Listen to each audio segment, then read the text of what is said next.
Okay, did I launch the right thing? Are we live? Perfect. Okay. Make sure I didn't pick the wrong thing. All right. Can you guys see me? Good. Okay, perfect. What's up, everybody? Welcome back. We're back. We're going to do a little mini update on this story of the house that burned down with multiple people inside, 2 cops shot, where I believe they're fine, but there's, I think, about 6 people presumed dead. We're going to do the press conference, and we're going to do, apparently the shooter's mother spoke. Maybe we should start up with a little recap before we get to the press conference. These little 2 video clips. We'll watch that together first. And supposedly this all started because there was a fight between the father in the house and his niece. We don't know what the fight was about, and a lot of people were speculating as to what it could be. They had some type of fight, argument, and this guy, I should get the article actually. This guy he goes and gets a gun. And so the father, let me get this. Let me see this link here. Hold on. I mean, too many stories. No. Let me pull up this article real quick here. If I can find it. Who said this to me? Was it Tina?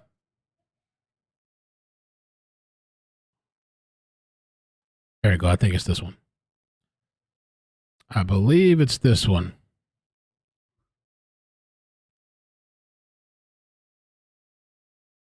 I don't know if it's this one or the other one that has the details of the fight that happened. Okay. Late Thursday, the names of the dead were available. Can Van Lee, 42-year-old, the gunman. Okay, so Can Van Lee is the gunman. Zong Lee, 40, Brittany N. McCullen, no age given. Natalie Lee, 17, Nakalaya Lee, 13, and Xavier Lee, 10 years old. And it says Ka Van Lee killed his brother, Zong, and his brother's wife, Meklan. Okay, so that makes a little more sense. So he killed his brother, Zong, and his brother's wife, Meklan, however you say that, and their 3 children. The brother's parents, Hong Lee, 74, and Chin Lee, 72, were not in the house at the time. And I thought somebody had ran out of the house when they saw this guy pull the gun, I thought.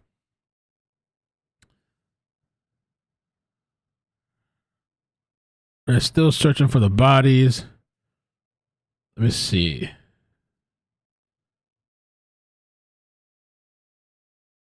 I should have pulled this up before.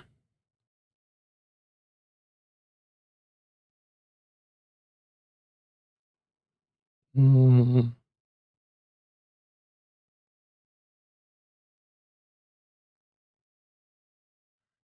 right.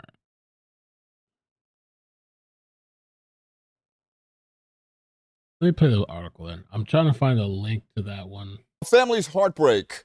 2 parents and 3 children presumed dead inside of that East Lansdowne home. New pictures tonight show the victims. Some are still missing following yesterday's house inferno and gun battle. What's left of the home remains a crime scene as investigators try to determine just what happened to the 5 victims and the man who pulled the trigger. Thursday night, and the big story on Action News is the latest in what continues to be a dramatic and tragic scene on Lewis Avenue in East Lansdowne. Right now, we know the search for 3 more people in the home is expected to resume tomorrow. This after 3 bodies were recovered today amidst the fiery debris, and that included a child. Meanwhile, one of the officers injured in the shooting was released from the hospital this afternoon as another remains. And this is what it said. They believe that the suspect got into an argument with one of the children before he shot them. They say the suspect lived at home with his parents, brother, sister-in-law, and 3 children. It's believed that Lee's brother and children's uncle were the suspected gunman. His brother and the children's uncle. The children's uncle, okay. So the uncle did it. And here's the thing. The grandparents said that they saw their son do it and left the house. So yeah, they dipped out, left all the kids, said F this. To me, it's like maybe they knew this guy was a nut. I don't know. They left it. They ran out of the house and then they called 911. Okay. Hospitalized tonight. Action News reporter Annie McCormick is live in East Lansdowne with more on all of today's developments. Annie. Yeah, and Rick, this portion of Lewis Avenue still remains an active crime scene. And tomorrow morning, investigators will be back out here continuing to recover the bodies and also to look for evidence. Soon Lay, his wife Brittany McLaughlin Lay, and their 3 children, 13-year-old Nikayla, 17-year-old Natalia, and 10-year-old Xavier, are all presumed dead. Tonight, at the scene of the tragedy, the youngest victims were remembered. I brought a sign, some teddy bears, because I went to school with this kid and he died in the fire, and it's pretty sad. Wednesday afternoon, police were met with gunfire while responding to this East Lansdowne home on Lewis Avenue. Inside, police believe 43-year-old Kun Lay was shooting from the 3rd floor. 2 officers were injured by the gunfire. Then the home went up in flames and burned for an hour. SWAT officers guarded firefighters as they began to fight the fire. Lay's brother, sister-in-law, and nieces and nephew did not make it out. Very happy family. And suddenly, so this is a doctor that's translating for the mother, I think. Was this I think, or who's it? Something happened. With her doctor translating, Lay's mother spoke to 6ABC today. She says Khan was in an argument with his 13-year-old niece prior to the gunfire. 911 was called, and Lay's parents were able to run to safety. The home and portion of the block is now an active crime scene. We've recovered 3 bodies total from the house. Well, I was saying they recovered all the bodies, but I wanted to show that clip. I don't know if they show more of the conversation. I want to know what Mama got to say. 10-year-old Xavier and 17-year-old Nikayla all are presumed to have died in the home. Crews spent the day trying to recover the bodies. I asked her, does your son have any medical problem, any mental problem before? She said no. He did marry before and he divorced. Chin Lay says her... What did he say? All are presumed to have died in the home. Crews spent the day trying to recover the bodies. I asked her, does your son have any medical problem, any mental problem before? She said no. No medical problem, no mental problem. He did marry before and he divorced. Chin Lay says her husband called 911. When police responded, they encountered heavy gunfire. Why Kun Lay and his niece were arguing is unclear. She says they didn't have a history of arguments, and her son did not have any medical or mental illnesses. That's just weird to me. There's something kind of funky about that. We're going to look at the new press conference. This came out 3 hours ago. I haven't seen this yet. New press conference. This guy, so the uncle's living there with his brother and the brother's wife or whatever, and the kids and his parents. And so the motherfucker goes nuts arguing with his 13-year-old niece about what? And the argument was so serious that you had to kill and wipe out the entire family in there. I wonder if he would have shot his own mother and father if they were still in the house. Something's up with that. Something's got to be up with that. And he had no mental health. So what was he trying to hide? What was he so angry about?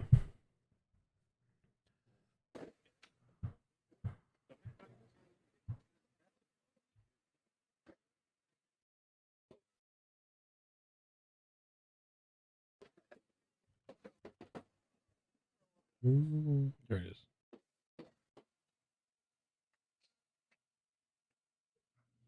Sus. I don't know what's going on. Everybody good?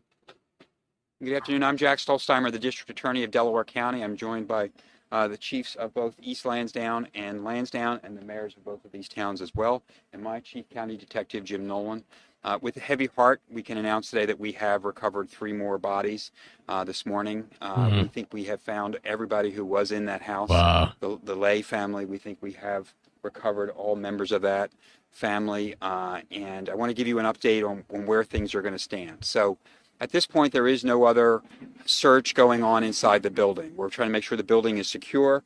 We're going to be turning it over to the East Lansdowne officials as soon as possible for destruction and to make that area safe. At this point, the investigation moves to the Chief Medical Examiner of Delaware County. They have taken custody of all 6 bodies that have been recovered. I want to thank Chief Nolan and CID, the Criminal Investigation Division of the DA's office, have done incredible work handling this crime scene and recovering those bodies. I was with them yesterday when they pulled 2 of those bodies out. It is gruesome work, and they did a fantastic job. Now our Chief Medical Examiner is doing his part of the job. The first thing he's going to try to do is determine who these people are. He has to identify them using whatever means that are available, including DNA and dental records. And then he's going to try to determine the manner and cause. You guys are saying chase over and over, but I don't see anything yet. I don't know if there's a live feed, tell me what channel, but I don't believe there's a live feed. So until there's a live feed, there's nothing we can do. Of death. Our assumption is that they were shot by gunfire and then there was a fire set, but we have no idea whether or not that's true. So again, the medical examiner is going to try to determine that. He tells me from talking to him yesterday there are tests he can run to determine whether people were alive at the time the fire was set or whether they were already deceased, and he will be looking for bullet wounds as well in what remains of the bodies. And I will tell you again from seeing it firsthand, these are charred remains. They are unrecognizable human beings. Not only was there an intense fire, but the building collapsed on these folks as they were in there. One of whom we believe is the shooter. I think his name is Con Lay. We knew from information provided by the grandparents early on in the investigation that he was the suspect for at least shooting one of the nieces, one of his nieces, which is unbelievable to be able to say. I was trying to shield the grandparents from all of you. That win advisory for portions. They were going through an incredible trauma that I still can't imagine. They have literally lost everything they have. They've lost everybody they loved, and they've lost their home. And they've been trying to deal with that for the last couple of days, and they seem to be just people who are in utter shock, as I think all of us would be. So at this point, we're going to wait for the chief medical examiner's report. If Mr. Lay, who we believe to be the shooter, if the torso recovered with the firearm is in fact him, the criminal investigation will be closed because we will have found the person we believe at least killed one person in this home and probably killed all the others himself. At that point, there is still a little bit of paperwork that has to go on. My special investigations unit will determine, all the facts that would happen here that night, and every officer who discharged their weapon will be interviewed. Of course, everyone who discharged a weapon was completely justified in doing so. But we are law enforcement agencies. We have to have all the paperwork to document everything we've done. We're also going to make sure if there's any lessons to be learned, they can be learned through this process. This horrible, unspeakable tragedy has taken place here in East Lansdowne. Yeah, I want to thank every single law enforcement agency in this region who has offered their support. Not only the Delaware County agencies who have been picking up patrols and doing other things for Lansdowne and for East Lansdowne, who are both, by the way, still short one police officer. But the state police who have guarded the site. My colleague, Chris, the new DA of Chester County, he reached out to offer help. Michelle Henry, the Attorney General of Pennsylvania, made sure that whatever resources that we needed, they had. I heard from the governor last night. I do want to say that I knew that is he doing another update? Is that a new update or is that old? Had Delco's back and whatever we needed. We just heard from Senator Casey's office. The feds have been helpful as well. Every resource we've needed from our Department of Emergency Services, I cannot forget everything that they've done to be out here supporting us in this massive 2-day effort. Hopefully, at some point soon, the community is going to be able to begin the healing process for what happened here. Part of that is going to be when we're able to finally remove ourselves from that property, and East Lansdowne can take back custody of the property, demolish the home, and move on to whatever the future is for that property. But the only good news here today is that we are bringing home Delco's other hero this afternoon. We're looking forward to go back into Philadelphia. For Delco people to go into Philadelphia, it takes a lot. But we deeply appreciate all of the wonderful care Penn Presbyterian has given to our officers. They have been fabulous in helping us and making sure that these officers are safe. We really hope to be able to get him home this afternoon. I think we'll be out there probably around 2 or 3 o'clock for the same kind of ceremony to bring him home. But at this point, this scene, there's just going to be cleanup going on. You don't need to be here. There's no more crime-solving activities going on here today. We're trying to make it secure, do the follow-up work that we need to do to make sure that we can get ourselves out of here and return this community. And I do want to thank, and Chief and the Mayor want to make sure, the community, this community, Delaware County community, has been fabulous.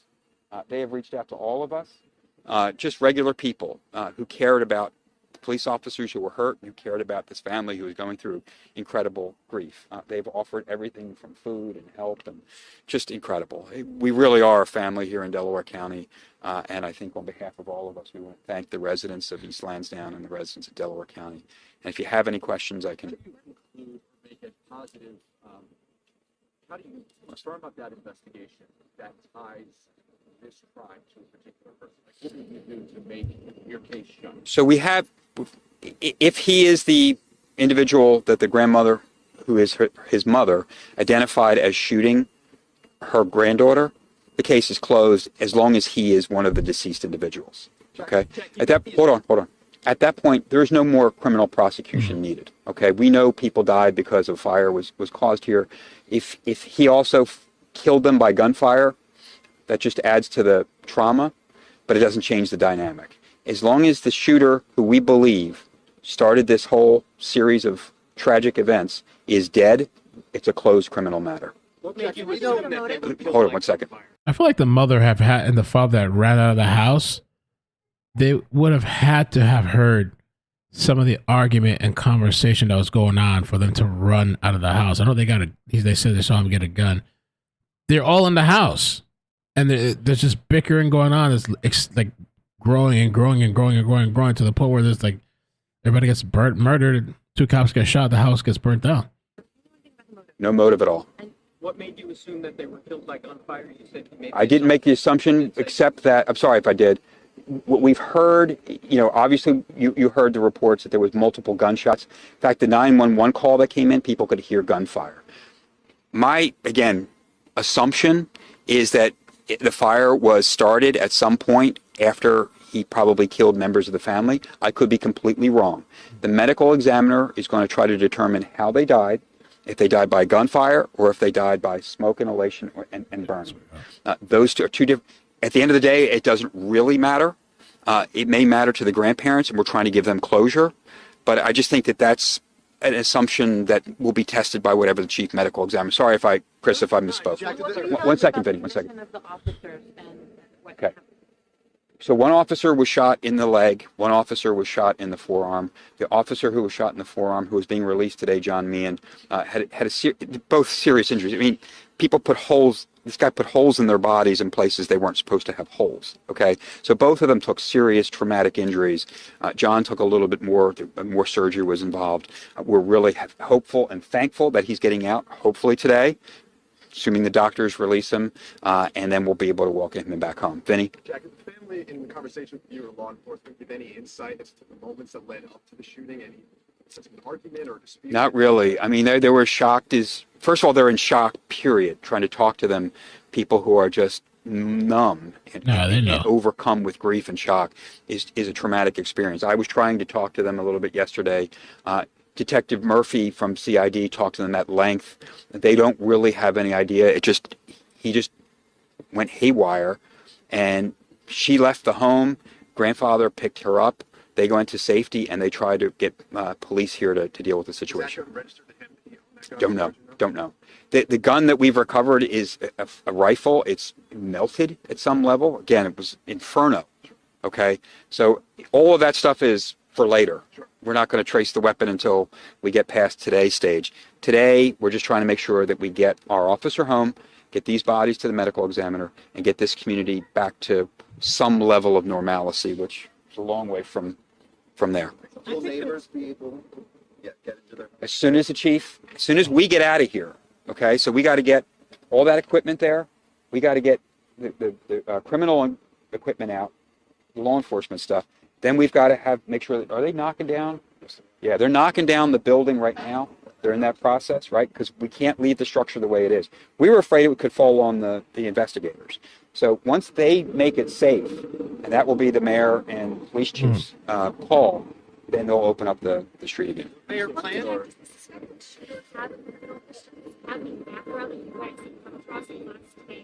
Nothing that I'm aware of that would lead to any kind of event like happened here. Terroristic threats? I've heard that. I honestly, Chris, I haven't paid any attention at all to the guy's criminal record. Another resources that are available for neighbors who aren't able to get into their homes, damaged by the fire. If there's damage by the fire, I'm sure that the borough officials will be available to offer some help, and we can always, victims assistance available.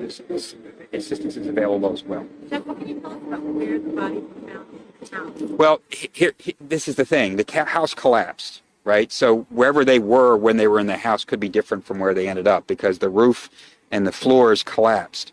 So when I was there yesterday, they were removing bodies from what I would call the middle to the back end of the house. But again, I don't know where they were at the time. I don't think any of us are ever going to be able to completely reconstruct what happened at the moment. Again, we're trying to get the cause of death first, right? First, we need to ID these people, make sure we've got everybody accounted for in the family, and the guy we think is the killer of at least one person. At that point, it's no longer a criminal matter, and we're just trying to make sure that whatever evidence we can get to share with the family, share with the community. And based on what you saw, can you piece together what? I can't. I can just tell you again that the roof and the floors collapsed. So the bodies that I saw them pull out there, they were under mounds of debris. Okay, but they were in what I would call the middle to the back end of the house. But they were digging in the ground and got these people out. You couldn't even tell what the debris was. There were parts of the bodies I couldn't tell what they were, whether that was clothing that was attached. But it did say that supposedly. C. Taylor says an article mentioned she stayed there a few days a week during the day, maybe to help with the kids. Maybe she heard the argument and called the husband, since the presser said husband picked her up. Or other items. I mean, these are people who their bodies were put through an intense inferno. So the whole house collapsing on them doesn't help us figure out where they were, nor at some point do we care. Jack, can you, as chief law enforcement officer of Delaware County, that's one thing, but have you stopped and kind of thought about the trauma that has happened here? An officer shot, 6 people no longer here. Some of what has gone through your mind, if you've stopped it all? Yeah, great question, Joe. For me personally, you lean on your faith, right? And for me, I'm comforted by the fact that I believe that those poor victims, especially those children, are in a far better place now. I need to believe that. And I also believe that if this man did shoot his family, which is a horrible evil I can't even begin to comprehend, I hope that the Sisters of Mercy at St. Denis taught me the truth, and that he is going to spend the rest of his life suffering in hell for what he did. This is just a horrendous thing. But I do want to say, from a law enforcement perspective, we see evil all the time. Most of what we see in the criminal justice system are people who are dysfunctional. They do harm to themselves, they do harm to others around them, and it's because of some issues in their lives. But there is a small number of people that I've encountered in my 10 years as a prosecutor who are just truly evil people, and they need to be held accountable. I think our good Lord is holding this man accountable. I can't imagine what the grandparents. I don't know how you deal with this. I honestly don't. I can't imagine if I lost my own children, let alone losing my children and grandchildren. Unspeakable. Can we hear from the mayor just Sure. on the community impact? I know you've lost 6 residents, Mayor. I can't imagine what you and your community are going through. Could you give us a little perspective of how you're dealing with this and how you're wrapping your arms around this neighborhood? We're in pain. We're hurting. We are a close-knit community. For those of you who have followed us through our 4th of July parades and through our community events, I've seen these kids walk to and from school. I've seen these kids at our community events. East Lansdowne is in pain. And I don't know how we're going to heal. I don't know. But, that process, we have to begin that process now that we've recovered those babies and their parents. So it's a great question, but we are hurting. We're in pain. We are in pain. And it's time for us to come together and pull our resources to, help our community and hopefully begin the healing process. Mayor Glenn, what words do you have for the school district? The kids lost some of their friends. Right now, we'll be, now that this part of the ordeal is over with, we'll begin to have those conversations with the school district to, again, start the healing process. So that's all I'm going to say about that right now. Thank you, guys. This is a question for either chief, but the 2 officers who were shot on Wednesday, within 2 days, they're going to be released from the hospital, the second one today. Just speak about how big of a deal it is that they're going to be okay and on the road to recovery. Come on. So, we had a procession for my Lansdowne officer yesterday, and it could have been a completely different procession, and I'm glad it wasn't. He went home. He's recovering at home. Hopefully he makes a full recovery. But that event affects my whole department and Chief Zimmer's whole department also.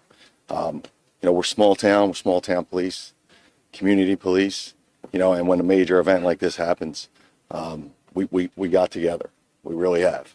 The community outpouring resources from other police departments, state police, the feds, everybody stepped in and basically grabbed myself and Chief Zimmer. What do you need? That's all we kept hearing for the last 3 days. What do you need? What do you need? What do you need? And that was overwhelming. But working as a team with CID, we got through it. We're getting through it. But this is only the beginning. We're going to have to recover. Yeah, echo the statements of Chief Rutherford. Without the support of our local, state, federal partners, and all these local departments around us, they come. All right, so that's pretty much the update. I guess the bodies are found and accounted for. No motive, though. Supposedly, this guy was arguing with his niece and kills all of them and burns the place down. I guess shoot the 2 cops and then shoots himself. I'm assuming. Well, I don't know. Yeah, have they confirmed that he was in that rubble? Heather said, I wonder if the killer snuck out the house while it was burning. Crazy. All right, so let me do another stream. We're gonna do one more at least. I think we're gonna do the Savannah. We're gonna do a Savannah update. About 30-minute stream. I might claim that video. I don't know. 4:05. We're gonna talk about the trial, just the trial dates, and also there's an interview that Matthew Guerrero's parents did.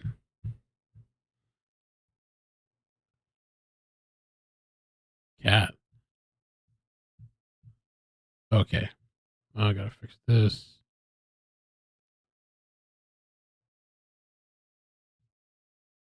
Okay.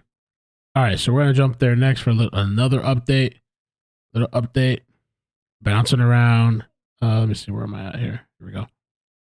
This should be a short one too. Shouldn't take too long. If you guys could hit the like button too while we bounce around, I'd appreciate that. All right, see you guys in a second. Bloop. Bloop, bloop.